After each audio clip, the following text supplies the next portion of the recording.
మకర రాశి.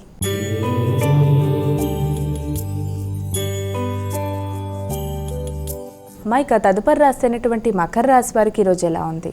మకర రాశి వాళ్ళ విషయాన్ని కనుక తీసుకున్నట్లయితే ముఖ్యంగా మకర రాశి వాళ్ళకి ఆర్థిక సంబంధమైన విషయాలలో అధిక శాతం ఖర్చులకు అవకాశం అనేది ఉంది. న్యాయపరమైన విషయాలు కావచ్చు, దాంతోపాటుగా ఆరోగ్య సంబంధమైన విషయాలు, ముఖ్యంగా వైద్యుని సంప్రదించే విషయాల్లో కావచ్చు, మొదలైన వాటికి అవకాశం ఉన్నప్పటికీ కూడా ఎక్కువ శాతం దూర ప్రయాణాలకి, ఆత్మీయులైన మీ యొక్క బంధువర్గం అంటే మీ యొక్క సోదర వర్గానికి కొరకు కూడా ధనాన్ని ఖర్చు పెట్టి గౌరవాన్ని పెంపొందించుకోవడానికి అవకాశం అనేది ఒకటి కూడా కనబడుతుంది.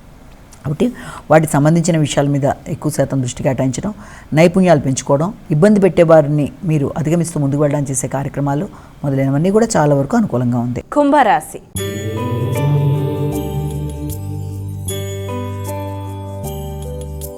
మైక తదుపరి రాశి అయినటువంటి కుంభరాశి వారికి ఈరోజు ఎలా ఉంది? కుంభరాశి వారి విషయాన్ని కనుక తీసుకుంటే కుంభరాశి వారికి సంతాన వర్గం కొరకు ధనాన్ని ఖర్చు పెట్టడానికి ప్రయత్నాలు చేస్తారు. వారి యొక్క అభివృద్ధి కొరకు కావచ్చు, ఆధ్యాత్మికంగా మీరు ఏదైనా ఎదగడానికి చేసే ప్రయత్నాల కొరకు, ఆ టైప్ బిజినెస్ అంటే మీరు చేసే బిజినెస్కి సంబంధించి ఆధ్యాత్మికంగా చేస్తున్నది ఏదైనా ఉన్నట్లయితే దానిలో ఎదుగుదల కొరకు తీసుకునే నిర్ణయాలు, అలాంటి వ్యక్తుల్ని కలవడం, వారి యొక్క ఆశీస్సులు తీసుకోవడం, అలాగే సంతాన వర్గం యొక్క అభివృద్ధి, నాలెడ్జ్ని విస్తరింపజేసే విధంగా వారి కొరకు మంచి ట్యూషన్ పెట్టడం లాంటిది కావచ్చు, వారి విద్య కొరకు అధికంగా దృష్టి కేటాయించడం కావచ్చు, మొదలైన వాటికి అనుకూలమైన సమయంగా ఒకటి భావించవచ్చు.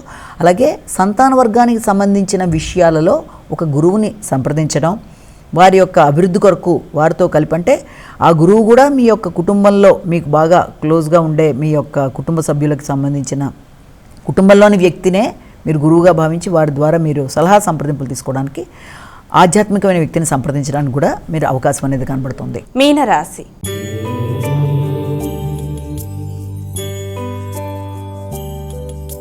అమ్మాయిక చివరి రాశి అయినటువంటి మీనరాశి వారికి ఈరోజు ఎలా ఉంది? మీనరాశి వాళ్ళ విషయాన్ని తీసుకున్నట్లయితే మీనరాశి వాళ్ళకి విద్యాపరమైన విషయాల మీద దృష్టి కేటాయిస్తూ ముందుకు వెళ్ళడానికి ప్రయత్నం చేస్తారు. ముఖ్యంగా విద్యకి సంబంధించిన విషయాలలో కావచ్చు, గృహ సౌఖ్యం కావచ్చు, గృహ విస్తరణ, తల్లి యొక్క ఆరోగ్యం, తల్లి కొరకు తీసుకునే నిర్ణయాలు, విద్యాపరమైన విషయాలు, ఆహార సంబంధించిన విషయాల్లో నూతన ప్రదేశాలు, ఆహార స్వీకరణ, విద్యార్థులకు విద్య కొరకు తీసుకునే అభివృద్ధి కొరకు తీసుకునే నిర్ణయాలు మొదలైన వాటి కొరకు అధికంగా దృష్టి కేటాయిస్తూ ముందుకు వెళ్ళడానికి కృషి చేస్తారు. అయితే ఆకస్మికమైన ప్రయాణాల వల్ల కావచ్చు, బంధువర్గంతో మాట్లాడేటప్పుడు కావచ్చు, తగిన జాగ్రత్తలతో ముందుకు వెళ్ళాలి. కమ్యూనికేషన్లో ముఖ్యంగా ఏదైనా ఈమెయిల్స్ కానీ, లేకపోతే ఈ యొక్క టెక్నికల్గా మీరు తీసుకునే వాటిల్లో, అంటే ఏదైనా మీ యొక్క కంప్యూటర్ రిలేటెడ్ విషయాల్లో కానీ వాటికి సంబంధించి కూడా ఆకస్మికంగా ఏదైనా ఇబ్బందులు, ఆటంకాలు ఎదురయ్యే అవకాశం ఉంటుంది. కాబట్టి ఇలాంటి ఎలక్ట్రానిక్ పరికరాల వస్తువుల విషయంలో కూడా తగిన జాగ్రత్తలతో ముందుకెళ్ళాలి.